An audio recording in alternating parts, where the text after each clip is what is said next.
Hey friends, thanks for joining me for another album review. Technically, I've done this one before, but this is going to be the definitive one. This is definitely the oldest album that I've covered so far in this series, and for that, I think it's pretty cool. I'm a big fan of this one. I actually found it in a Goodwill of all places. I think it was like $2, $3, at the most it was probably $3. I'm guessing it was like 1.99. I just like found it and I was curious. Um, this is Eiffel 65. This is Europop, their debut. They have a couple other projects. Contact, which was in 2001. I want to get that in the future. And then I think their final project, which was Eiffel 65, that's like self titled. That was their third and final project. It was in 2005 or 2003. And I know that they did a spin-off called Bloom 06 with two of the members.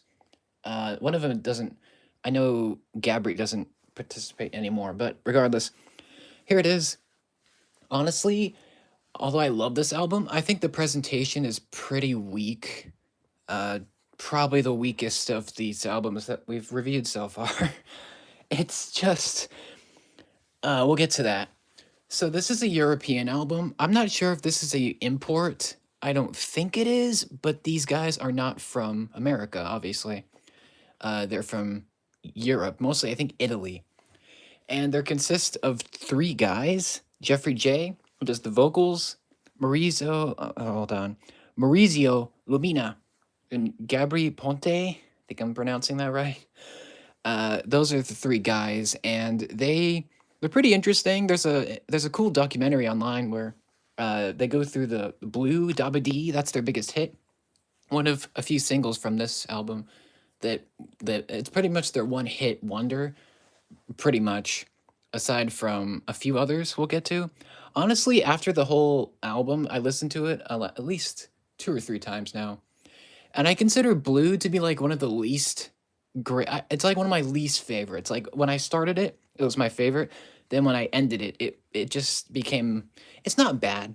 It's just I've heard it so many times, and it's just not the best on here in my opinion. But regardless, let's take a look at the actual physical release. Which of all the albums we've looked at mostly modern ones. Actually, all modern albums, pretty much. Don't worry, we'll get to some old ones. This is an old one. This was released in 1999. So back then, techno, disco, Euro disco, funk, and autotune were really big at the time, especially overseas, like in countries like Italy and um, I'm not sure about Japan, but like some other countries I know. And so it was a big deal when this album came out. It's kind of a dance album. It does have some good messages in it, but it's mainly dance music. Here it is. It's kind of a boring the art side of it for me is really lacking. There's not It's just not as flashy. I guess it's not as artistic as the other albums that we've looked at. I don't know. I just feel like it's kind of weak. It's just the art isn't really there for this. The back is kind of cool. It has like 65 and like I guess the planets. I guess like I'm not really sure what they're going for with this packaging, but it's okay. There's a bonus track. We'll get to that. It's just kind of black, like a black void. You're gonna see some of my background because of this glossy case. That's just the, that's just that's just how it is. But it's all right. We'll talk about the insert first. Um, it's just like it's really basic compared to the other booklets that we've talked about. This is really not it. Like, it's only one thing, like 4 pages. I mean, you've got the guys right there. That's kind of a cool picture, but I mean, I don't know. Like song credits up here, it could have been better. I think there's actually different versions of this album. I've seen a different one where I think that was from I think that might be, if you look online, there's one that has a little bit more pizzazz to it. And I think that was the one that released in Italy. Because I think this is the American release. I'm pretty sure. But regardless, yeah, it's okay. There's the track listing. 14 tracks. We'll get to that in a little bit. But I don't know, the art side, it's not doing anything for me. Like there's the planet, there's the name of the group and the album title, but like I don't know, like literally every other album we've looked at has better like art. Like even Human After All, which I don't love, has better art. And that's kind of sad because Daft Punk is also European and they're pretty similar in sound. I don't know. It's okay. It's not bad. It just could have been way better. But, I'm not going to complain too much.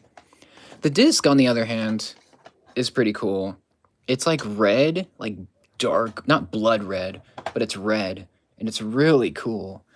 It's got like a shiny logo with the Republic Records, Bliss Corporation, kind of shiny text. It's kind of cool. 1999, Universal Records, it looks like. That's kind of dope. But yeah, it's a cool disc. The disc makes up for it. Like if the album was like red instead of black, that would be cool. But yeah, there is something behind the disc. There's under their logo. That's kind of cool. The white with the circles is kind of dope. But yeah, otherwise it's not my favorite presentation. But you know what? That's fine.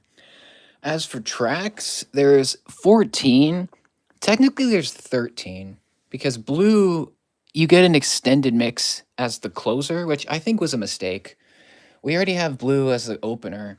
Like, I don't see why they needed to put another one on here. I don't know. It's not terrible. I like Blue, okay, but why is there two Blue versions? Like, it doesn't either extend the original or just put one on there. I don't see why there needs to be two Blue Dubba like, why? It's kind of dumb. But yeah, the extended one, I'll talk about it briefly. You get like a minute and I guess 20 seconds. I'm not sure. It's just an extra minute or so. It's fine. Like, why? They could have just extended it, like added it to the original. I don't see why it needs to be two of them. But there is a bonus track, which is Hyperlink Deep Down. We'll get to that one. But this album runs pretty fast. It's only an hour, like just above an hour. So it's not too long.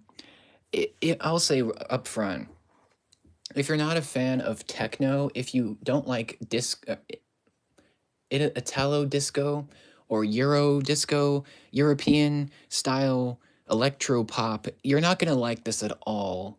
Like if you hate Daft Punk, if you hate Kraftwerk or Justice or pretty much any like techno group, you're gonna hate this.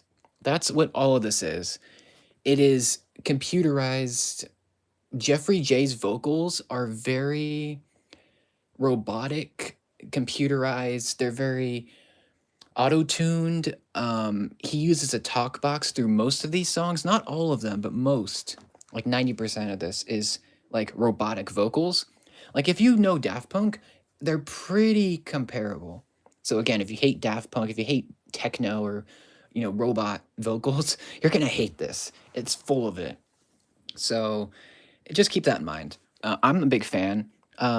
Like I said, we'll start off with Blue. That's the first one. It's good. I like it. I've heard it a lot. It's definitely not my favorite. The video is really funny for that. It's just entertaining. Blue Dabba Dee, it's pretty interesting. You could take it as a happy song or a depressing one because there's a point where like he talks about being everything is blue and like blue could be depressing, it could be sad, or it could be happy. I'm not really sure, but it's a fun song. It starts off pretty strong and it's got a lot of blue in it, which is just kind of funny. There's a lot of memes from that. Blue Dabba Dee, good jam. I like it. Definitely not my favorite. It's like least favorite, but it's good. That leads into Too Much of Heaven, which is one of the longer tracks. It's essentially talking about money dependence and like people relying on like dollar bills and not going outside and not talking with people and just being greedy for cash and coin and not paying attention to the world and just ignoring reality. That's kind of a cool message.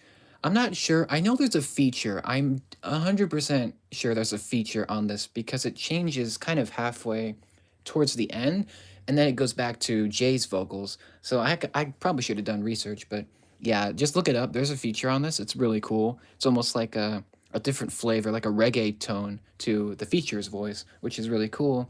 I'll put a comment for the I'll put a comment for the feature, just so you know who it is. Just so I'll do some research after. But yeah, Too Much of Heaven, great song, great vibe. All of these songs are pretty similar beat wise, like instrumentally. They're very similar. They're very like techno disco beat. That's like it's very hard beats, like intense, like sound wise, which I like. I mean, it could get annoying. I could see people hating this because of the constant thumping of the bass, which we'll get to later. But yeah, it's either annoying or you love it. I mean, there's not really an in between. I'm on the side that loves it, but I love this type of dance, disco, Euro type of music in general. That's why I got into Daft Punk because they're pretty similar. But yeah, Too Much of Heaven, great track. I love the feature. I love the vocal style. It's great, and the message is really cool too. It's pretty important. I think it's nice. That leads into my first least favorite, Dub in Life. It's about 4 minutes. It's fine. It's I never go to this. The only reason I listen to this is because it's in the album. If I could take it out, I would take that out. I'm not a fan. Dub in Life. I don't even know what the dub is. Like, what is a dub? And he's saying, "What is this dub in this life? We're looking for the dub in this life." I don't know. I don't even know what that means. Like, what? Maybe it's a French, Italian thing. I don't know. I don't know. It's fine. It just doesn't do much for me. Like, even the beat is pretty mid. Like, there's not. I don't know. The lyrics, there's not much lyrics with this. I mean, I don't know. It's fine. Not a fan. I would rather skip it. Like if I'm gonna listen to the album again, I would skip that. Living in a Bubble is really interesting because it has another really cool message. Essentially, Jay is telling us to live in reality, like live in the moment and not he's talking about the bubble as in the comfort safety bubble, like comfort zone. So he's making a reference to the comfort zone being a bubble, and if you stick in that, you will not grow, you will not change, you will not evolve as a person, or yeah, that it's a great message, and it's pretty important, I think, for some people, I think, and it's a great like beat to it. The There's a lot of cool strings, especially early on, and it has a great sound. Again, it's a little bit thumpy, bassy, but that's fair because most of this album is that. And I think it's a great, definitely one of my favorites. Living in a Bubble is really, really cool. And there might be a feature on this too. I might look into that. But yeah, this one's a longer one, but it's really cool. I love this one. Great one. And then Move Your Body is number 5. This one's definitely okay. It's definitely like a stereotypical dance song. There's not much lyrically. It's just them saying, "Move your body, come on, everybody, move your body." There's not much.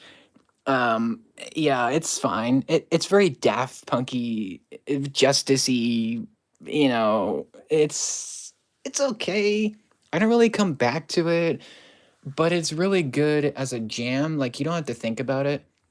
It's really fun to listen to, and that's about it. Like, it's cool. I like it. I just don't come back to it. Like, it's not my favorite, but it's fine. It's a fun jam. You don't have to think. You just listen. Just have fun with that one.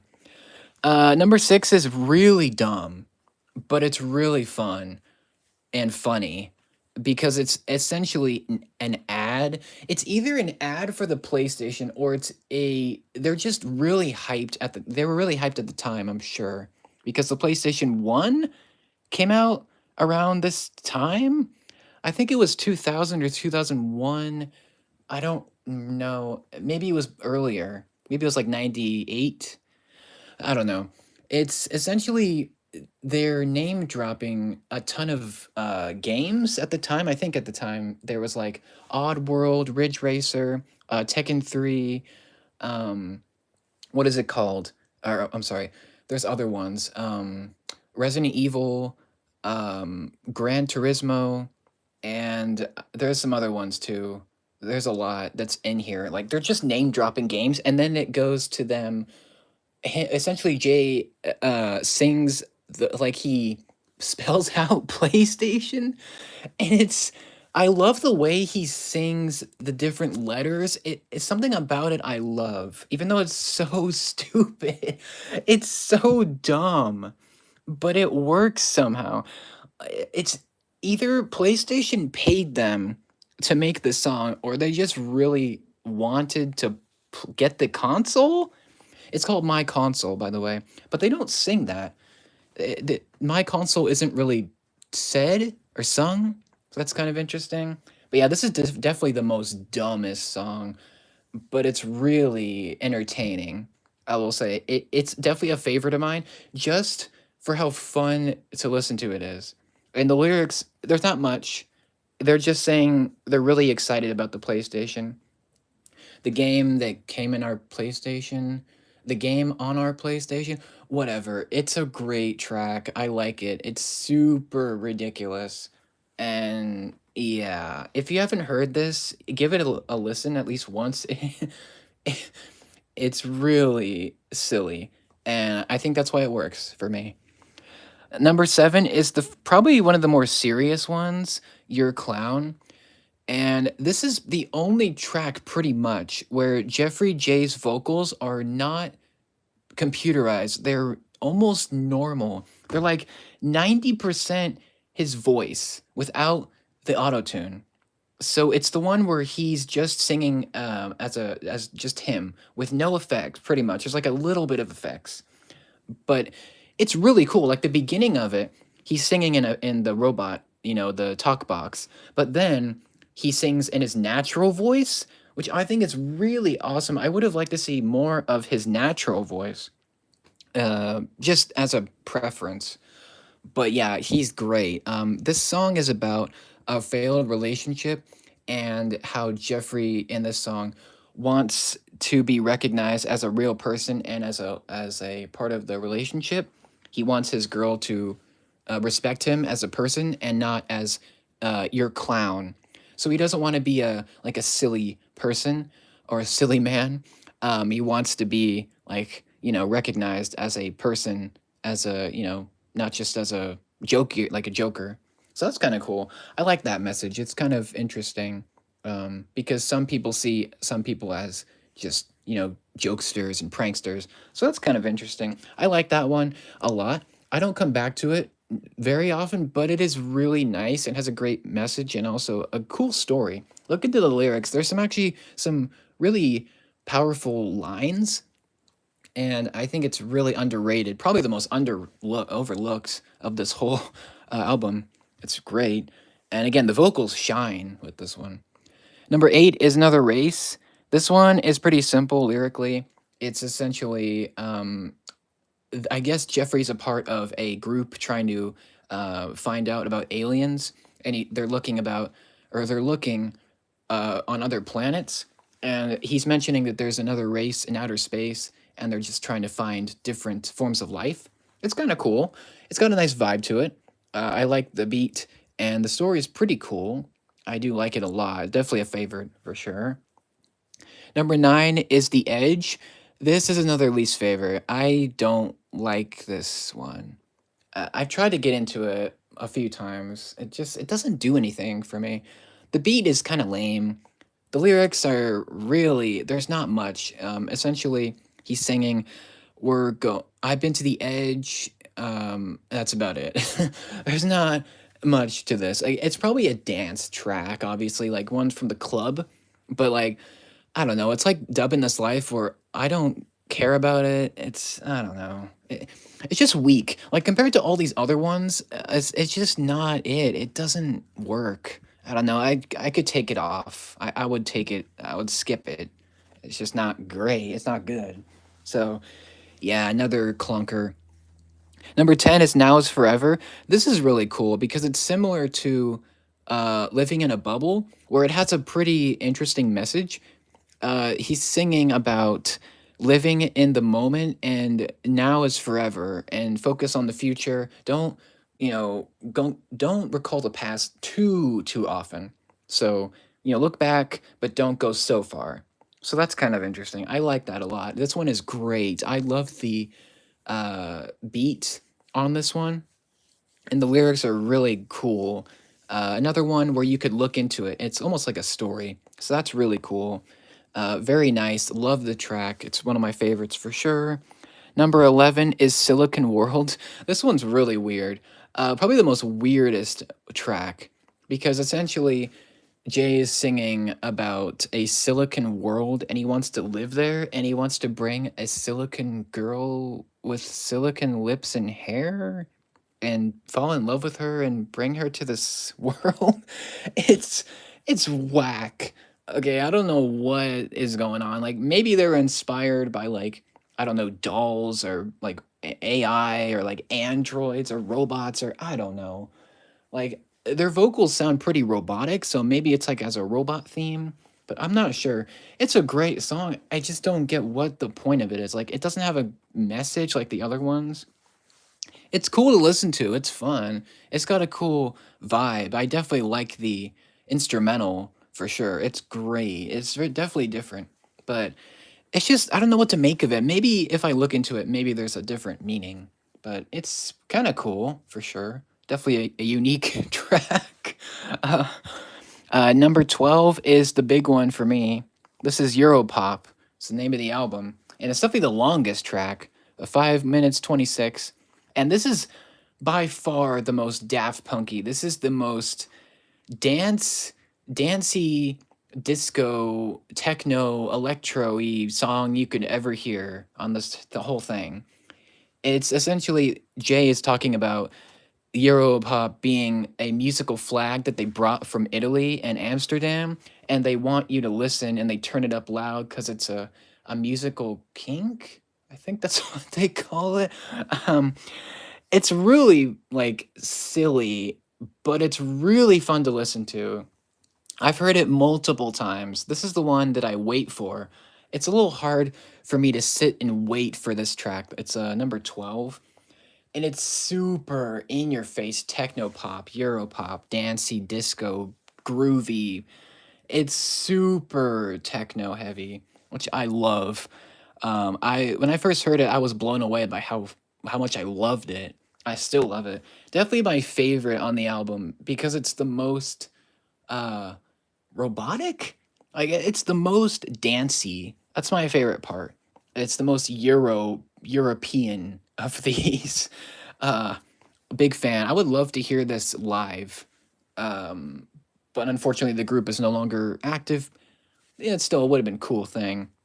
But yeah, this is the most European track on here, and I love it. I especially love the beginning where it's almost like a radio frequency, and a woman's voice comes in, and she says like Eiffel 65, come on in, and it turns up.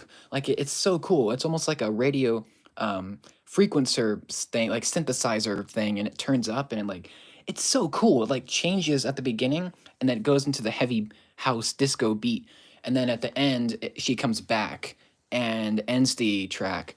I think it's great. It's so well done, in my opinion. I love Europop. Definitely my favorite of the whole thing. And then number 13 is by far the most risque. It's definitely the edgiest and the most sexual of these. Not that I don't think that's a problem because they don't take themselves very seriously at all. And I don't think you should either. But it's called Hyperlink Deep Down. And I can't skirt around this. I have to mention it. This song is supposedly I've looked it up. I've done some research. This song is about cyber sex, which I don't know anything about that. I just that's just what I found out. It's very interesting. I'm a big fan of it. I think it's not too raunchy. Like there's not cursing, but it's very clear this is a very edgy song. It's got a lot of adult themes going on in it, which I don't think is bad. This is the bonus track. It's almost 5 minutes, so it's a longer one. I like the vocal style a lot. I like the deep down, deep down. That's great, and I like the lyrics. Again, it's very, I guess it's very raunchy for the time, because this again came out in the '90s. I guess the end of the '90s. So yeah, it's pretty raunchy. It's about essentially Jay's singing about wanting a hyperlink to go to a browser to click inside a woman's heart, and the hyperlink is part of like this, sexual browser, or like he mentions like search engines. He wants a search. He doesn't need a search engine to find her. It's interesting lyrically. I'm a big fan of it musically. I think it's really strong. In my opinion, it's one of the best on the album just for its sound. I think the lyrics are pretty on the nose. They're pretty like they're both raunchy and silly. Like it's really ridiculous, but it's fun. Like it doesn't take itself seriously at all, which I love. So I even though it's pretty sexual, it's not over the top. It's not in your face like most songs these days are. So I like it for that. Big fan of it. Definitely, it's probably in my top five. It's probably just in the top 10, like probably number six. We'll see. But yeah, that's the last. That's the final track technically. But 14 is just blue again. It's back, except it's extended. It's fine. Like again, I don't see why we had to extend this. We already have Blue Dabba D as the beginning. Why do we get another one? Like it doesn't. I don't know. It just it's a little weird. It adds on another minute and a half. It's just the same track, except it's a little bit longer. I think they extend the chorus. I think I could be wrong, but yeah, it's just the same song from the beginning. So I do like that they started with blue, ended with blue, with extended, just a little bit of extended mix, I guess, as what they call it.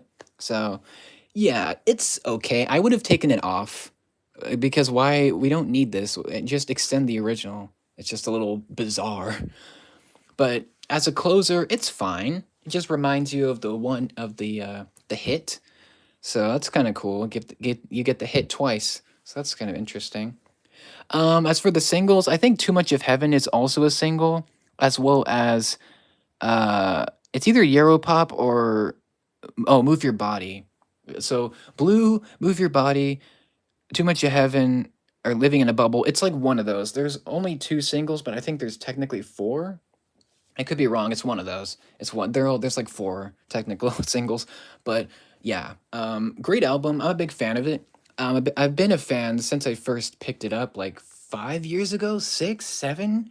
I don't know. It's been a long time since I first bought it. Again, I didn't buy it for very much money, which is nice. Although I'm assuming back then it would probably be around 10 to 13 bucks. You can find it online for about that price, so it's not too hard to find. Again, there's like other versions of it, which I think is interesting. Um, and yeah, great album. If I had to rate Europop, I would probably give it a 9 for two reasons. I'm a big fan of this music, and two, I think it's kind of underrated. And it's just one of my favorite albums that I've personally bought. Like in my own collection, though it's not very big yet, I think it's definitely one of my favorites. Like I listen to it fairly often. A lot of these I come back to. But as a whole, I think it's a little weak. I think it runs a little long. I would take off the extended blue. I would take out the edge, take out Dub and Life, maybe take out Move Your Body, but it's enjoyable. So yeah, Europop's pretty cool. I do like it a lot. As for similar projects that I have, I would say Daft Punk's Discovery is obvious. That one came out in 2001, so pretty close to this. And then Erasure, which is from the 80s, they're pretty similar with their sound, although they do not have robotic vocals. Not really. It's like rare for them. But yeah, they're pretty similar. And I guess modern wise, I would say Ava Max's Diamonds and Dance Floors, although she doesn't really computerize her vocals. Hers are more natural as compared to 65. But I mean, it's just I don't know. These are just the closest that I have to compare, like sound wise and aesthetically. I think Ava Max is by far the best artistically, like aesthetically. She has the best album of these. But that's neither here nor there. I just wanted to show that because why not? But yeah, Europop's great. I like it a lot. I like the sound. It's really um, fun to listen to. It's very dancey. Again, you could hate it or love it. It's depending on the person. But I think it's great. Again, if you love Daft Punk, if you love techno, electro, you're gonna love this. And if you like blue, there's probably something here for you. So yeah, that's about it. I have had a review of this before, but I ended up deleting them. So this is gonna be the final one. Hopefully, I may do a different one down the line, but that's about it. In the future, I'll have more of their projects. For now, this is the only one, but I think it's great. Do you like this album, Europop? Do you like the sound? Do you like this group? What do you think of Eiffel 65? There's actually an interesting story of how they like met and how they came up with the name. It's kind of cool. But that's about it for this video. Let me know what you think of their stuff down below. And if you're a fan of this record, leave me your top 5. My top 5 would probably be Europop, let's see, Living in a Bubble, Hyperlink, let's see, Silicon World, and then Too Much of Heaven.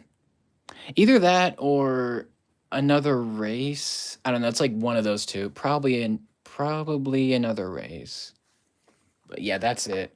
I think it's great. Presentation wise, it's pretty terrible compared to all these other ones, but it's what it is. But that's it. Let me know what you think. Thank you for watching, and let me know what your thoughts are down below. As for the next album review, that's kind of complicated. I'll probably do a vote. You guys seem to love the votes. So that's that. You guys really like doing that. So I appreciate you voting. So I'll put a poll up. It might be Think Later by Tate McRae. Either that or My Everything by Ariana Grande. Maybe, I don't know. Maybe a Daft Punk. I don't know. We'll see. I'll do a poll. But that's it. Yeah. Thanks for watching. Have a great night. And I'll see you later.